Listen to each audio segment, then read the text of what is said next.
একসময় বিকেল মানেই ছিল মাঠে ছুটে বেড়ানো। এখন অনেক কিশোর ও তরুণদের কাছে সেই জায়গা দখল করে নিয়েছে একটি স্মার্টফোন আর অনলাইন গেম।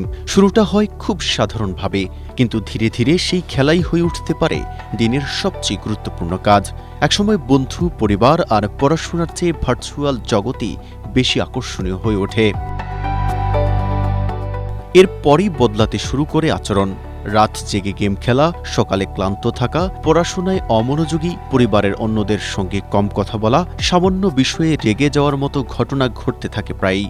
অনেক অভিভাবক এসব পরিবর্তন দেখলেও বুঝতে পারেন না কখন এটি সাধারণ অভ্যাস থেকে আসক্তিতে পরিণত হয়েছে।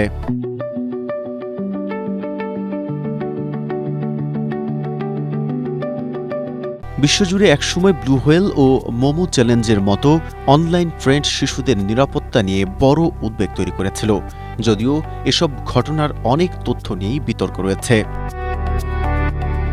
অন্যদিকে পাবজি, ফ্রি ফায়ার কিংবা রোবলক্সের মতো জনপ্রিয় গেমগুলো নিজে বিপজ্জনক নয়, তবে দীর্ঘ সময় ধরে নিয়ন্ত্রণহীনভাবে গেম খেললে ঘুমের সমস্যা, মানসিক চাপ, সামাজিক বিচ্ছিন্নতা এবং পড়াশোনায় পিছিয়ে পড়ার মতো নানা সমস্যা দেখা দিতে পারে। অর্থাৎ সমস্যার মূল কারণ গেম নয়, বরং অতিরিক্ত নির্ভরতা। অনেকেই প্রথমেই সন্তানের ফোন কেড়ে নেন বা ইন্টারনেট বন্ধ করে দেন, কিন্তু এতে অনেক সময় পরিস্থিতি আরও খারাপ হতে পারে। সন্তান আরও রাগী হয়ে যেতে পারে, পরিবার থেকে দূরে সরে যেতে পারে, এমনকি নিজের অনুভূতিগুলিও লুকিয়ে ফেলতে পারে। এসব না করে সন্তানের পাশে বসুন, কথা বলুন, জানার চেষ্টা করুন গেমসের জগৎ তাকে এতটা আকর্ষণ করেছে কেন। অনেক সময় এর পেছনে থাকে একাকিত্ব, মানসিক চাপ, বন্ধুদের প্রভাব কিংবা বাস্তব জীবনে আনন্দের অভাব।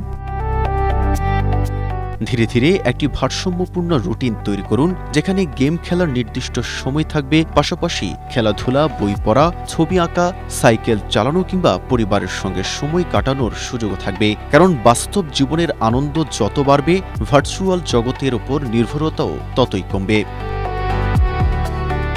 Desk report, Asia post.